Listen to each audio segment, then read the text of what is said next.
বাবু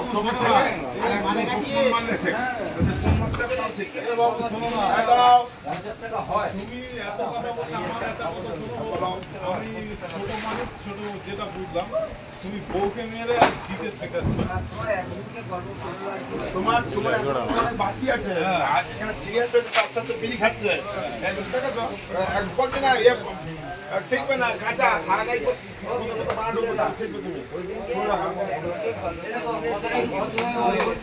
কোন news channel?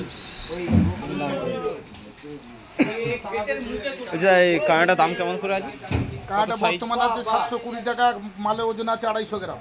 250 গ্রাম 720 টাকা kilo, 20 টাকা কেজি। এটা ও একই দাম আছে, এগুলো সব একই দাম আছে। এগুলো রিজেক্ট আছে, একটা করে তারা একটু তুলে দেখাও। আর এটা দেখুন, ভিতরে ডিম বাইরে ডিম, ঠিক আছে? এটা 420 টাকা কিলো আছে, ভিতরে ডিম, এটা ভিতরে ডিম আছে বাইরে ডিম আছে। এর দাম কত? এর দাম আছে 420 টাকা। 420 টাকা এক ডাড়া। এক ডাড়া এখানে যা আছে এক ডাড়া। আর এই যে আছে ডবল ডাড়া, এই যে আছে ডবল ডাড়া, একটা করে পাতি কেটে গেছে বলে, না হলে কাঠ এক্ষুনিকার দাম আছে 1600-1700 টাকা কিলো। একটা করে পাতি কেটে গেছে বলে গ্রেড থেকে বাদ গিয়ে এখন 720 টাকা দাঁড়িয়েছে। 720 টাকা দাম দাঁড়িয়েছে। হ্যাঁ।